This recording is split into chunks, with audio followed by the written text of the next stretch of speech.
Assalamu alaikum. Let's start with the review. Today we have the Honda Fit hybrid variant, which is the GP5 chassis code, which was launched back in 2013 in Japan.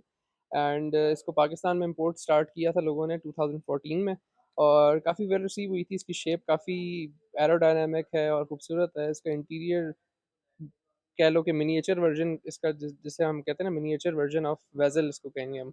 और fuel average wise, features wise, और कितना well receive हुई है market में, ये आप थोड़ा guide करें। This is generation third Honda Fit hybrid DCD with DCT clutch technology, dual clutch technology बोलते हैं इसको। और विद इंटेलिजेंस पावर यूनिट के साथ इसकी गियर शिफ्टिंग CVT यूनिट है, और गियर शिफ्टिंग इसकी बड़ी स्मूथ है। ये जो वेरिएंट है होंडा का हॉट सेलिंग है, 1.5 हाइब्रिड इंजन के साथ है, जो कि बड़ी अच्छी बेस्ट फ्यूल एवरेज देता है। होंडा की जो वेजल के अंदर भी सेम ट्रांसमिशन है, और ये 2014 में इसकी मैन्युफैक्चरिंग दुनिया में स्टार्ट हुई थी होंडा वेजल की। उससे पहले 2013 के अंदर जैन 13 जैन के अंदर ये जनरेशन 3 के अंदर ये ट्रांसमिशन आई थी, जो कि वेजल में भी उन्होंने अभी तक वही चल रही है। इवन लेटेस्ट शेप में भी वेजल में यही ट्रांसमिशन है। और अकॉर्डिंग अब फ्यूल एवरेज इसकी पाकिस्तानी फ्यूल के ऊपर हमारे यहाँ पे लोकल में तकरीबन 17 से 18 किलोमीटर करता है, जिसका हाइब्रिड अच्छा चलता है। और एक्वा की भी ऑलमोस्ट इससे 1 से 2 किलोमीटर एवरेज ज़्यादा थी। बट एक्वा के अंदर एक रियर लेग रूम जो है वो काफ़ी शॉर्ट है, लोग इसको पसंद नहीं करते हैं। एक नॉर्मल 5'10", 5'11" नॉर्मल हाइट का बंदा जो है, अगर एक्वा की फ्रंट सीट्स को नॉर्मल करके बैठता है, तो उसकी रियर सीट्स जो है उसके ऊपर आपकी टांगें फंस जाती हैं। उसका केबन बहुत टाइट है। ये एक मेजर रीज़न है उसका केबन साइज छोटा होने की वजह से। और सेकेंडली जो एक्सटीरियर और इंटीरियर की खूबसूरती है वो होंडा फिट की much better than personally I personally like Honda fit. इसको ज़्यादा पसंद करता हूँ मैं। इसका सीटों की कुशनिंग वगैरह, और आपको इंटीरियर की चीज़ें भी दिखाते हैं।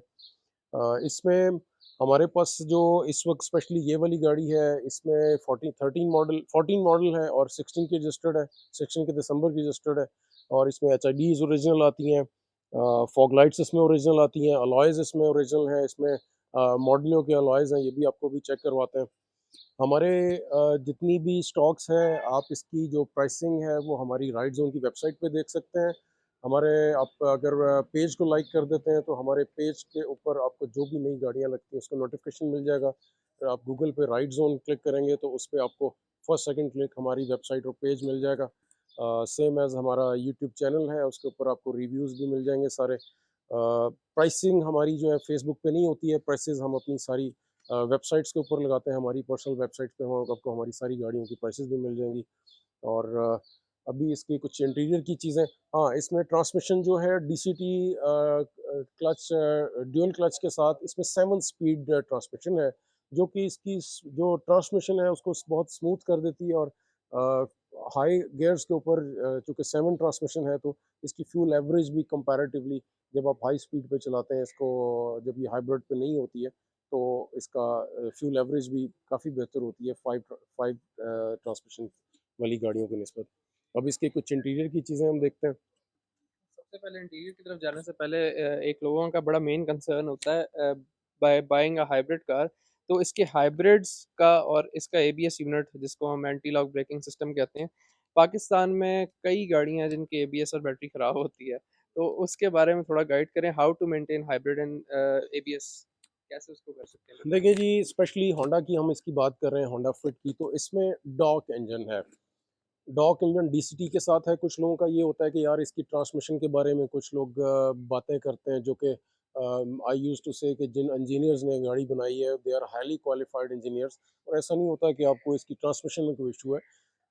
इशू ये है कि आप इसकी ट्रांसमिशन ऑयल ड्यू है। लेट्स सपोज कि इसका ट्रांसमिशन ऑयल 40,000 किलोमीटर के बाद हर कंपनी रिकमेंड करती है। अगर आप ट्रांसमिशन ऑयल उसको 100,000 तक चेंज नहीं करते हैं, तो डेफिनेटली वो उसमें मेल फंक्शनिंग करेगा।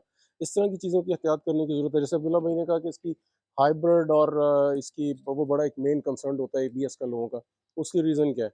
जापानीज़ गाड़ियों में इन्होंने एक, आप अगर उसको डिटेल में, वैसे तो लोग पढ़ने की कोशिश नहीं करते हैं, आप अगर देखें तो उन्होंने एक पार्किंग का बटन दिया होता है। इवन इन गाड़ियों के अंदर उन्होंने एक, अगर राइट पे टच करें तो एक न्यूट्रल का एक वो दिया हुआ होता है। इसमें रिकमेंड करती है हाइब्रिड गाड़ियों में, कंपनी रिकमेंड करती है कि जब आप हाइब्रिड गाड़ी को सिग्नल के ऊपर रोकें या कहीं ब्रेक लगाते हैं तो उसको न्यूट्रल पे कर दें। कुछ गाड़ियों में पार्किंग का टच बटन देने का मकसद भी यही होता है, तो उसको आप सिंगल टच के साथ या एक सिंगल टच के साथ न्यूट्रल पे कर दें, तो इसमें एक तो इसकी लाइफ बढ़ जाती है, इसकी ट्रांसमिशन और इस तरह की। अब आते हैं बात हाइब्रिड की। हाइब्रिड इन गाड़ियों के जो कंपनी रिकमेंड करती है 300,000 माइल्स की गारंटी करती है। 300,000 माइल्स को आप किलोमीटर्स में कंसिडर कर लें तो ये इट टुक्स ईयर्स। तो ऐसा नहीं होता है कि इनकी हाइब्रिड ख़राब हो जाते हैं। हाँ, हमारे यहाँ पे पाकिस्तान में एक इंपोर्ट के लिए लोग कोशिश क्या करते हैं कि वाटर डिप यूनिट्स मंगवा लिए और बाद में कहते हैं जी 2014 के अंदर वो क्लच का इशू आया था, गियर का इशू आया था।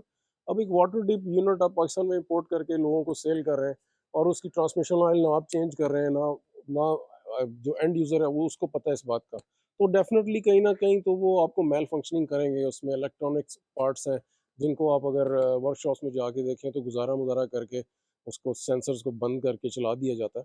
एक तो ये रीज़न होती है।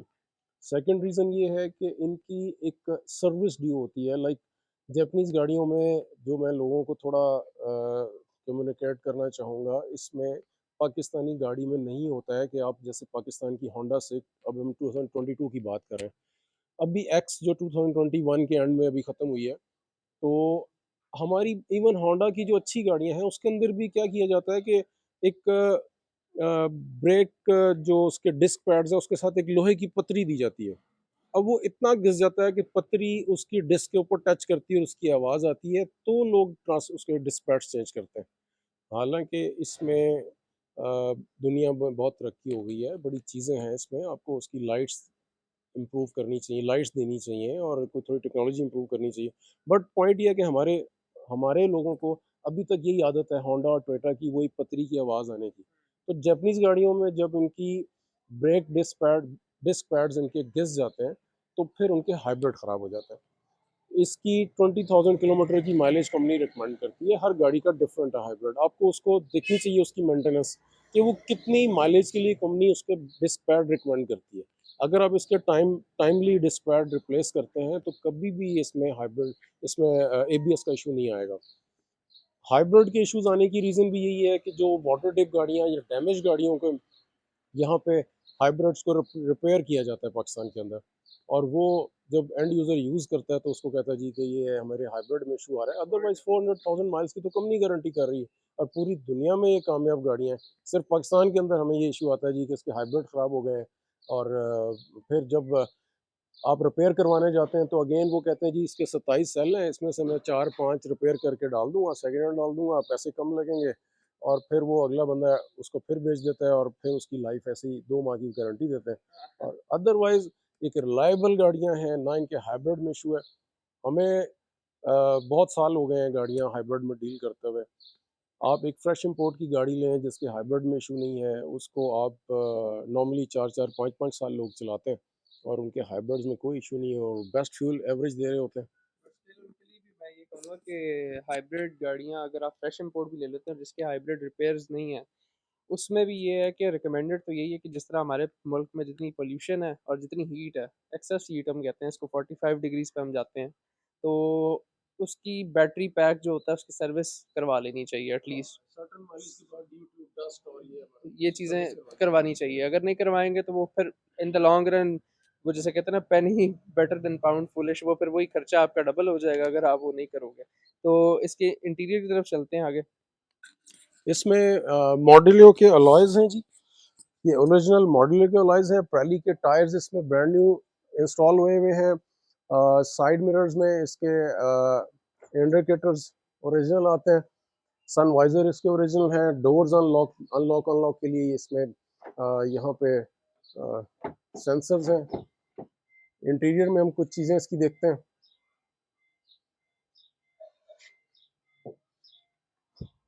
आए जी, कुछ इंटीरियर इसका देखते हैं कैसा है। इसमें power windows, power and retract mirrors हैं, auto power driving auto power window है इसकी।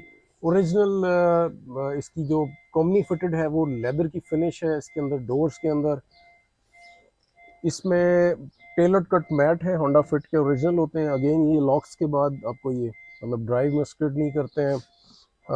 स्टीयरिंग और सीट हाइट एडजस्टेबल है। कुशनिंग इसकी हाफ लेदर होता है, इसको हाफ लेदर बोलते हैं, फैब्रिक के साथ हाफ लेदर की कुशनिंग है। लेदर स्टीयरिंग के साथ बड़ी खूबसूरत स्टिच है इसकी। क्रूज़ क्रूज़ है, इसमें आपको इसकी मीटर के अंदर डिफरेंट किस्म के फंक्शंस हैं, जिसमें आपके फ़ोन के कंट्रोल्स, डीवीडी के कंट्रोल्स और स्टीयरिंग इसका। आपको मैं इसकी एडजस्टमेंट चेक करवाता हूँ। ये देखें, इसमें बड़ी अच्छी एडजस्टमेंट है, जूम इन जूम आउट भी है इसमें। ये एक कंफर्टेबल चीज़ है इसके अंदर। इको इंजन के साथ इसमें ट्रैक्शन कंट्रोल और रडार की ऑप्शन बड़ी एक इसको इसको इन्हांस करती है इसकी कंफर्टेबिलिटी को।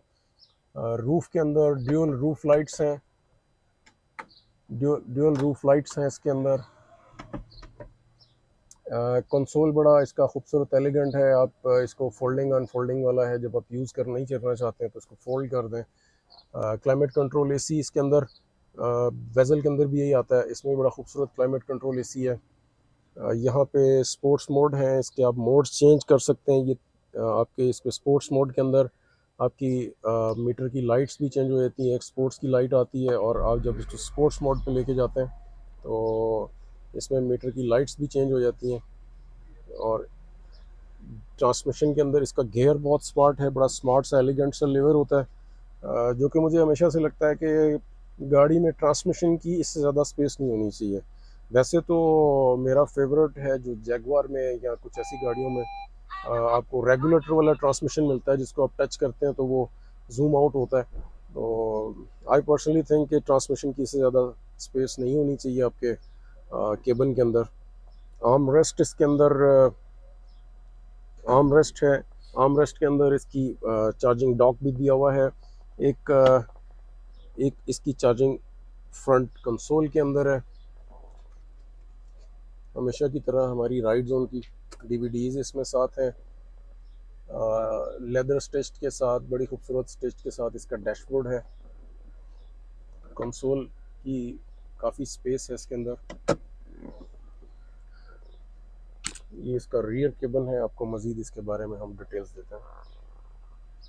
ओके जी, इसके अंदर जो सबसे बड़ी सेफ्टी फीचर्स की अगर हम बात करें ना, तो इसमें 4 एयरबैग्स हैं, 1 on the passenger side, 1 on the steering wheel for the driver, and इसके साथ-साथ इसके पिलर्स में भी एयरबैग्स आते हैं। बड़ी स्मार्ट सी इसकी एक की है, ब्लू कलर की, सेम वेज़ल में भी यही की आती है। एंड इसकी बैक की तरफ चलते हैं थोड़ा। तो बैक की तरफ से अगर हम जाएँ तो इसका हम लेग रूम और हेड रूम सबसे पहले तो दिखाएँगे।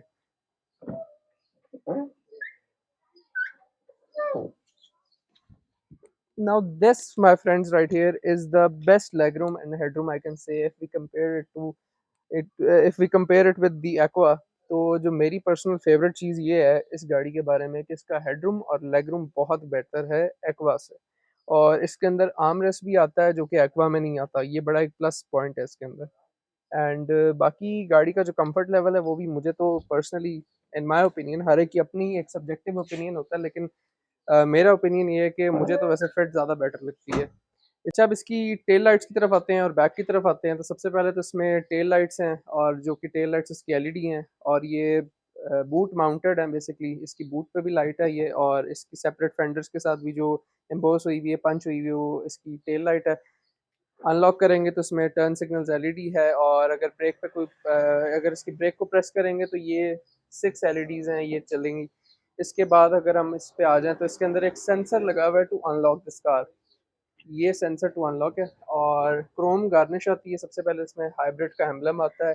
रेयर वाइपर इस गाड़ी में है जो कि बड़ा एक प्लस है।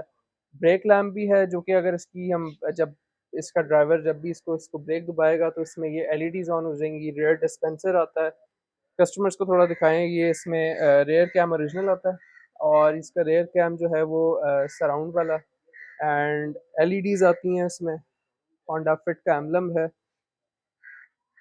बूट के अंदर आए तो सबसे मज़े की चीज़, मैंने कल भी एक रिव्यू में कहा था कि बूट के अंदर लाइट नहीं मिलती हमारे पाकिस्तानी हैचबैक्स में, तो जापानीज लोगों का ये कंसर्न, मेजर कंसर्न है कि वो रूफ लाइट इसमें बूट लाइट्स दे देते हैं। अच्छा, इसकी बूट की तरफ आ जाएं तो बूट में इसकी जो टूल्स वगैरह होते हैं जिसमें पंचर रिपेयर किट वगैरह होता है मोस्टली, वो इसके अंदर डिजाइन होता है। इसको आप अगर खोलें तो सबसे मेजर इसमें जो एक मजे की चीज़ है, देखें इसमें इंसुलेशन है जो कि आपका बैकग्राउंड जो रोड नॉइज है उसको कट करेगा। और इसके अंदर इसका जैक वगैरह, spanner and each and every necessary tools for emergency इसमें पड़े हुए हैं। और इसको हम वापस फिट कर देते हैं इसके अंदर। अच्छा, इसमें नेवर माइंड, वही जिस तरह 660 सीसी कार्स में आता है ना, इसमें भी वो 360 का स्प्लिट है। सीट्स को आप स्प्लिट कर सकते हो फॉर फॉर बेटर रूम। इसको अगर हम स्प्लिट करते हैं तो इसमें एम्पल स्पेस आ गई है।